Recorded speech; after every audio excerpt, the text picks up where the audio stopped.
Do you ever feel like life is happening to you and that you're at the whim of circumstances? What would it feel like if you could take what life hands you and say, "Thank you, sir. May I have another?" In this week's episode, I'm going to be reading another chapter from my book, Stoicism 101, where I write about dealing with external events. Hello, friends. My name is Eric Cloward, and welcome to the Stoic Coffee Break.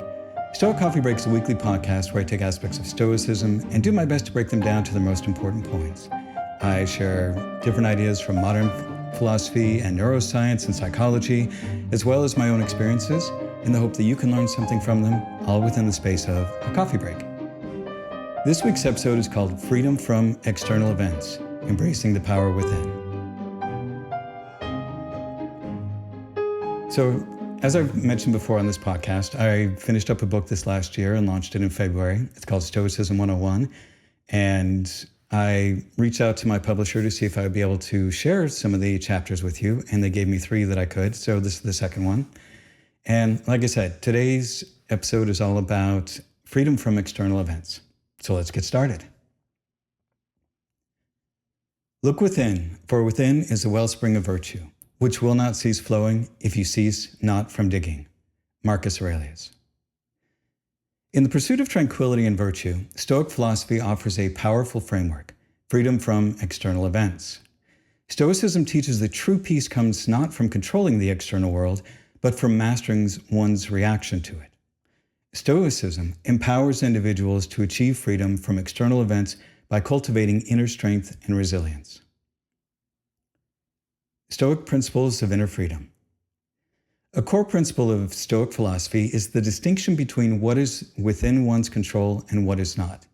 The Stoics asserted that a person's thoughts, beliefs, and reactions are within their own power, while external events, ranging from the weather to the actions of others, are beyond their direct control.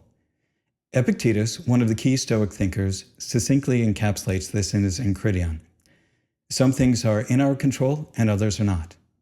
By focusing on the former and detaching from the latter, Stoics maintain equanimity in the face of life's unpredictability.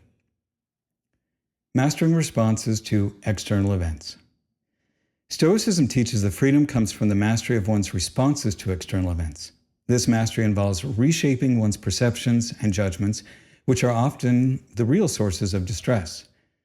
Roman emperor philosopher Marcus Aurelius advises in his Meditations, "If you are distressed by anything external, the pain is not due to the thing itself, but your estimate of it, and this you have the power to revoke at any moment."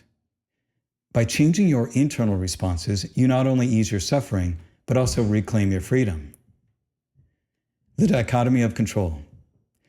A key concept in Stoicism is the dichotomy of control, which advises a person to accept whatever they cannot change while striving to influence what they can. This principle is a practical approach to living. It encourages focusing on personal effort and ethics rather than the outcomes, which are often unpredictable and influenced by external factors. This mindset not only reduces anxiety and frustration, but also fosters a sense of serenity and empowerment. As Epictetus succinctly explains, suffering arises from trying to control what is uncontrollable, or from neglecting what is within our power. The Stoics understood that most of a person's negative emotions occur because of their perspective on external, uncontrollable events. Whether your emotions are in response to, for example, others' opinions of you, a stock market loss, or a natural disaster, the Stoics recognize that getting angry or stressed over situations outside of your control often leads to poor choices and can make the situation worse. As Marcus Aurelius observes, how much more grievous are the consequences of anger than the causes of it? Amor fati. The Stoic concept of amor fati, to love one's fate, is central to the Stoic idea of freedom from external events. Rather than reluctantly accepting what happens in life, the Stoics propose that people should learn to love and appreciate all the challenges that life sends their way. They believe that rather than wasting time and energy and disturbing one's inner calm by resisting the events of life, it's better to cultivate a perspective that everything external in life is an opportunity to practice virtue. Historical examples of Stoic freedom. Stoic freedom can be seen throughout history in many ways, like the following. Cato the Younger. Known for his unwavering Stoic virtue, Cato the Younger exhibited remarkable resilience and independence in the face of political turmoil during the final days of the Roman Republic. His commitment to Stoic principles allowed him to maintain his integrity and freedom even as external events spiraled beyond his control. James Stockdale. An American vice admiral and aviator, Stockdale was a prisoner of war for over 7 years during the Vietnam War. He credits Stoic philosophy, particularly the teachings of Epictetus, with giving him the inner strength to endure captivity and torture without breaking. His survival and leadership under such extreme conditions demonstrate how Stoic wisdom can provide profound resilience. Modern application of Stoic freedom. In today's fast-paced and often volatile world, the Stoic practice of distinguishing between the controllable and the uncontrollable aspects of life is more relevant than ever. For individuals facing challenges at work, in personal relationships, or in broader societal issues, Stoicism offers a way to navigate stress and adversity with grace. By focusing on your internal reactions and maintaining your ethical standards, you can achieve a form of freedom that external circumstances cannot diminish. The Stoic path to freedom from external events is not about indifference, but about active engagement with the world without being dominated by it. It involves a deep transformation of your perspective, where peace is derived not from external conditions, but from a well-fortified inner life. As Epictetus puts it, we, not externals, are the master of our judgments. In embracing Stoic freedom, you find not only freedom, but also the resilience to live your life with purpose and dignity, no matter what challenges you face. So that's the end of the chapter, but I wanted to also talk a little bit about it. So when I first started studying Stoicism, this was one idea that really hit me hard.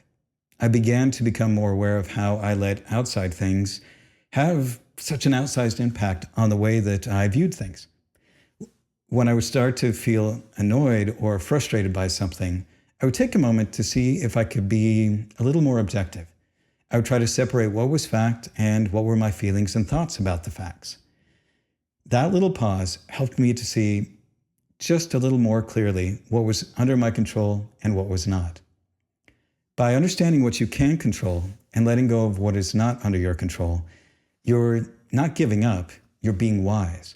Continuing to try and change things that you can't is futile and often makes the situation worse.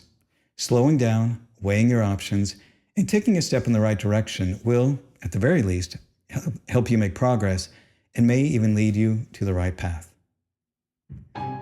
And that's the end of this week's Stoic Coffee Break. As always, be kind to yourself, be kind to others, and thanks for listening.